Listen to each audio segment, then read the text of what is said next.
ఈరోజు మీకు నాటుకోడి చికెన్ ఎలా చేయాలో చేసి చూపిస్తాను. చూడండి.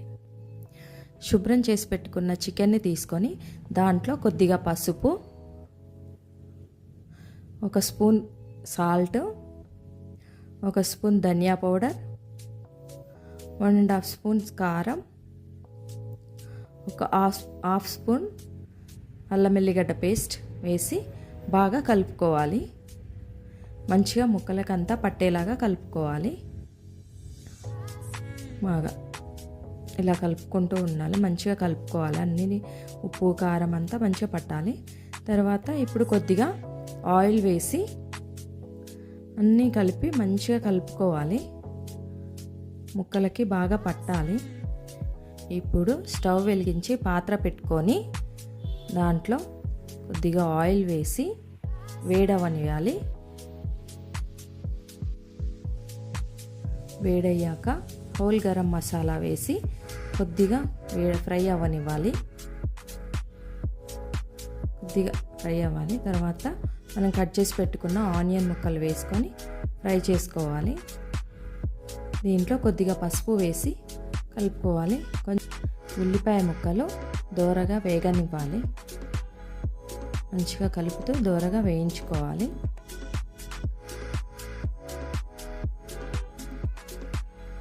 ఇప్పుడు దాంట్లో పచ్చిమిర్చి చీలికలు వేసుకొని కలుపుకోవాలి. అన్నీ కొంచెం రంగు మారే వరకు ఫ్రై అవ్వాలి. కొంచెం రంగు మారే వరకు ఫ్రై అయిన తర్వాత ఒక హాఫ్ స్పూన్ అల్లం ఎల్లిగడ్డ పేస్ట్ వేసుకోవాలి. అది పచ్చివాసన పోయే వరకు వేయించుకోవాలి. ఇప్పుడు చికెన్ మనం కలిపి పెట్టుకున్నాం కదా, ఆ చికెన్ని వేసుకోవాలి. వేసుకొని బాగా కలుపుకోవాలి. నేను ముందుగానే అల్లం ఎల్లిగడ్డ పేస్ట్ వేసుకున్నాను కాబట్టి ఇప్పుడు కొద్దిగానే వేసుకున్నా. అన్నీ కలుపుకోవాలి. అన్నీ మంచిగా కలుపుకొని మూత పెట్టి మగ్గనివ్వాలి. మధ్య మధ్యలో కలుపుకుంటూ మంచిగా దగ్గర పడేలాగా కలుపుకోవాలి. అంతే అండి. మధ్య మధ్యలో కలుపుకుంటూ చికెన్ని మంచిగా ఉడికించుకుంటూ ఉండాలి. ఆ చికెన్లో ఉన్న వాటరు వచ్చి మళ్ళీ ఆ వాటర్ని కొంచెం థిక్గా అయిపోయి డ్రైగా అయ్యే వరకు మనం ఫ్రై చేసుకోవాలి. అప్పుడే చికెన్ సాఫ్ట్గా ఉడుకుతుంది. కాబట్టి మనం కొంచెం ఎక్కువ టైమే పడుతుంది నాటుకోడికి. అందుకనే అడుగంటకుండా మధ్య మధ్యలో కలుపుతూ నిదానంగా ఉడికించుకోవాలి.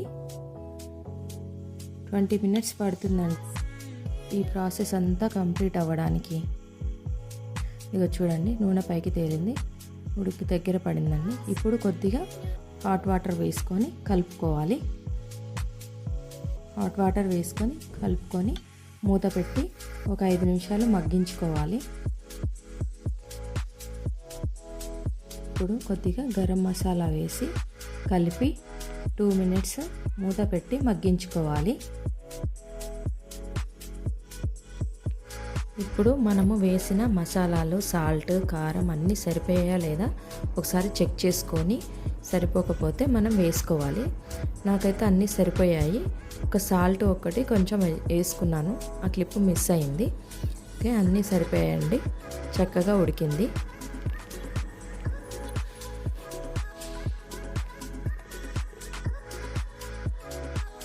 అయిపోయిందండి, చికెన్ కర్రీ ఉడికింది.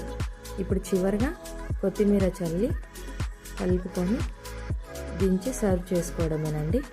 ఇంతే అండి, ఎంతో టేస్టీగా ఉండే నాటుకోడి చికెన్ కర్రీ రెడీ అయిపోయిందండి. మీకు ఈ రెసిపీ నచ్చినట్లయితే మీ ఫ్రెండ్స్ అండ్ ఫ్యామిలీకి షేర్ చేయండి. మరిన్ని రెసిపీల కోసం నా ఛానల్ని సబ్స్క్రైబ్ చేయండి.